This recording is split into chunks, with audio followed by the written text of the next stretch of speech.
Good morning, good afternoon, and good evening, and welcome back to Question Time. Now, I'm Shenfei, and today we're going to talk about daylight saving time. This is one of the things that we probably have got used to now. We switched over to daylight saving time from March the 12th, the first weekend, Sunday of March. And then we're actually into this, I guess, I'm getting used to it. So it's a lot of people got used to it now. Daylight saving time was first proposed in the US in 1784. Back then, there was not electricity, I guess, that was proposed for saving candles, and those were the major lighting source at the time. It was first introduced in Canada in a place called Port Arthur, which is today's Thunder Bay, in 1908. Now, that was more than 100 years ago. 8 years later, Germany, Austria, and Hungary introduced the daylight saving time. That was in 1916. Now today, lots of places actually use this daylight saving time in the summer to extend our daylight by 1 hour into the night. So in essence, that we're getting 1 extra hour of daylight in our daily life to save energy, I guess, because we don't have to turn on light bulbs at home and various things that needs electricity during the daylight hours. Well, I have to say that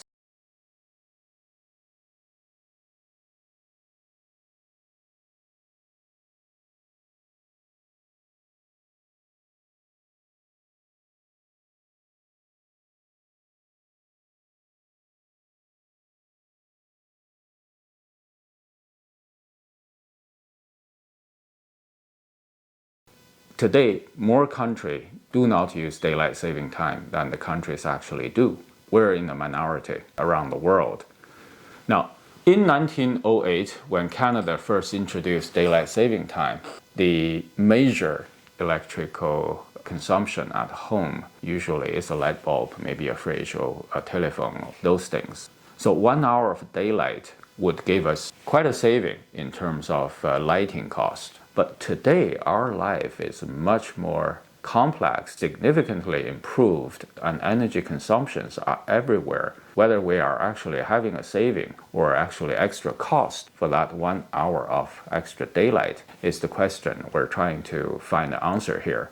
Now, we're going to look at, in terms of our daily life, carrying on our 1 extra hour of daylight, whether we actually achieve a saving or actually we spend more in energy. In Ontario, where I live, the energy price is pretty low. Hydro price for 1,000 watt per hour is 9 cents. Basically, you have 1 kilowatts of power for 9 cents, plus additional delivery charges and whatever you there. Let's say we double the price to 20 cents for 1 kilowatt, and then that is the saving we're supposed to achieve for 1 hour of daylight.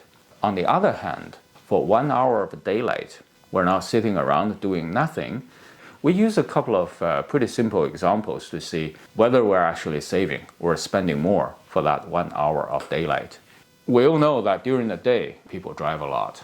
And at night, the highways and small roads are significantly quieter because that people don't like to drive in the nighttime.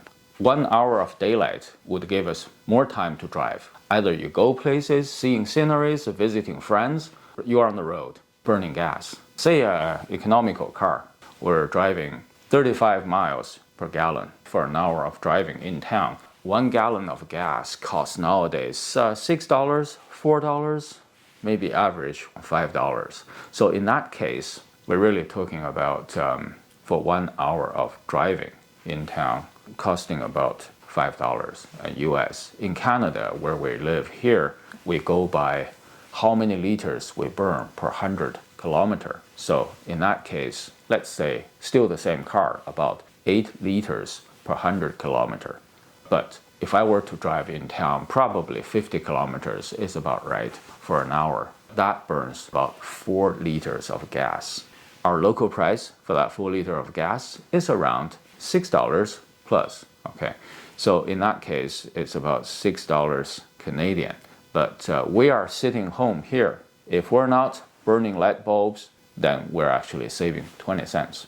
So $6 versus 20 cents we're spending more here versus the savings. The saving is pretty much fixed. You have your light bulbs, you have your what at home, right? But we're actually spending $5 if we were to drive an hour in daylight. Now if we are on the lake, we're taking our boat out for fun. Say my boat burns 5 gallons per hour. That's a lot of gas. But my mechanic tells me, no, that's a very economical engine. It's very fuel efficient. I said, why? He says, oh yeah, you would have to overcome much more resistance pushing a boat through water than you would pushing a car through air. So you burn more gas.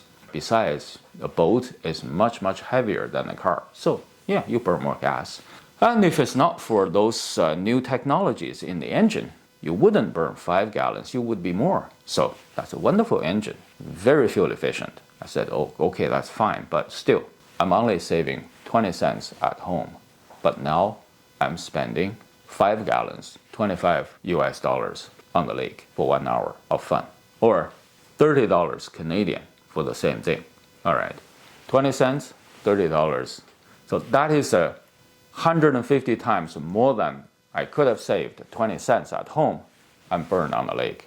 So the spending is 150 times greater than would be the savings. Okay, that's it. Now, if you say, okay, I'm not going to driving for an hour. I don't have a car. I'm not going to drive the boat on the lake for an hour. I don't have a boat, but can I go to the store? Can I go to the mall? Yes, for an hour. Shopping, right? Yes, and I ride a bicycle there. So that I don't burn any gas on my road there. Okay, fine. So when I get to the mall or get to the shop, first there are so many light bulbs on the ceiling. Each one is about 1,000 watts. Okay, so that's a saving. One light bulb in the store, it's gone, right?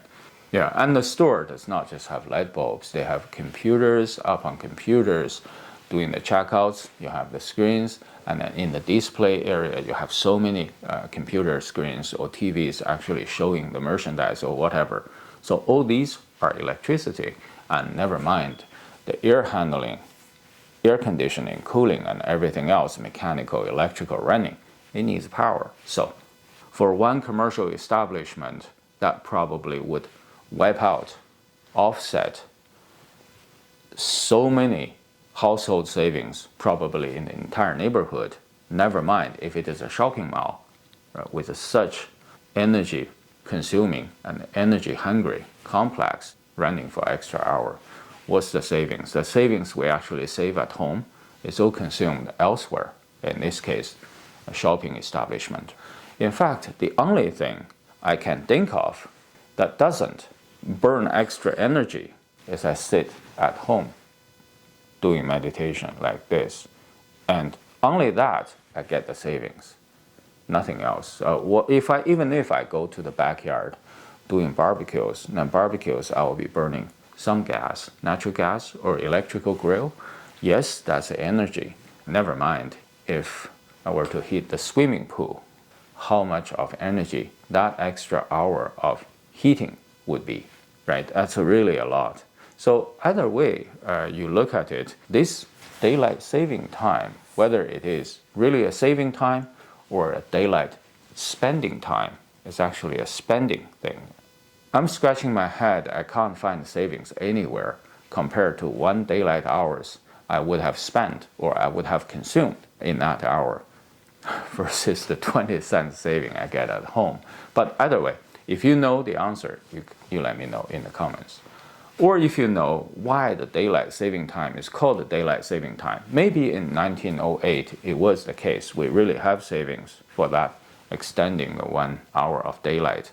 But today, everyday life consumes so much energy and in so many different ways and in so large quantity. Probably we should call it daylight spending time.